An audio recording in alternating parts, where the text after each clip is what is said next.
সামনেই রাখি বন্ধন, তার জন্য বেগুন ইলিশ হবে না বাড়িতে তা কি করে হয়?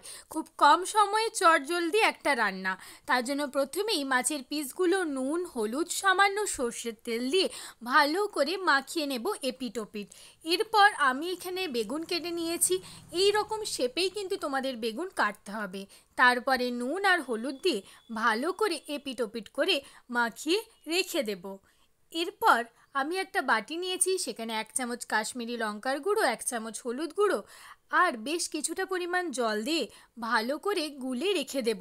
এই মশলাটাই শুধু এই রান্নায় ব্যবহার হবে। এরপর ভালো করে সর্ষের তেল বেশ কিছুটা দিয়ে একদম গরম হয়ে যাওয়ার পর কিন্তু আমরা এখানে একদম হালকা লালচে করে বেগুনগুলো ভেজে তুলে রাখবো।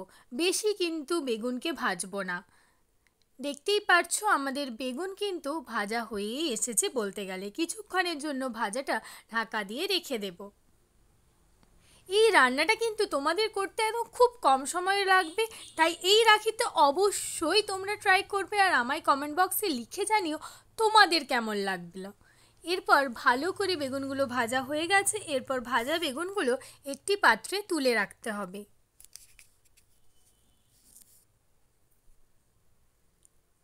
এরপর এই বেগুন ভাজার তেলেই কিন্তু আমরা মাছগুলো ছেড়ে দেব ভাজার জন্য।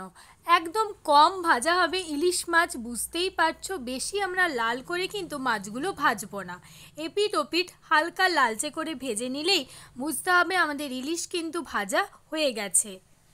আমি এখানে কিছুটা বেশি তেল দিয়েছি, কারণ আমি ইলিশ ভাজার তেলটা তুলে রাখবো তাই। এরপর তুলে রাখার পর তেলটায় আমি 2 চামচ মতো কালো জিরে আর সামান্য চেরা কাঁচা লঙ্কা দিয়ে ভালো করে তেলে নাড়াচাড়া করে নেব। এতে কিন্তু একটা দারুণ গন্ধ আর ফ্লেভার অ্যাড হবে। এরপর যে মশলাটা আমি গুলে রেখেছিলাম সেটাই দিয়ে দেওয়ার পালা। এরপর ভালো করে কষিয়ে নিতে হবে।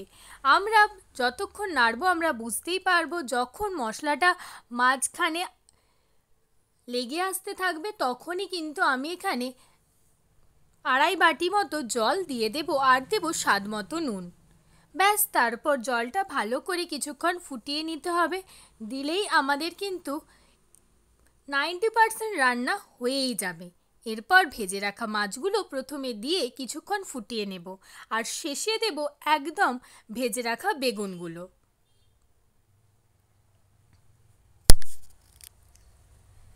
দেখেই লোভ লাগছে তাই তো? তাহলে ভাবো গরম ভাতে যখন দাদা বা ভাইদেরকে তোমরা সার্ভ করবে তারা তোমাদের কি বলবে। এরপর শেষে কিছুটা চেরা কাঁচা লঙ্কা দিয়ে সামান্য ফুটিয়ে নামিয়ে নিলেই কিন্তু আমাদের এই বেগুন ইলিশ একদম রেডি। বর্ষার আমেজ, তার সাথে গরম ভাত আর এই বেগুন ইলিশ দুপুরবেলাটা জাস্ট জমে যাবে। দারুণ খেতে হয়, অবশ্যই বাড়িতে বানাবে। আর এরকম সুন্দর সুন্দর রেসিপি দেখার জন্য আমার ইউটিউব চ্যানেলটা সাবস্ক্রাইব করতে ভুলবে না। লাইক শেয়ার কমেন্ট করবে। Tata, love you all.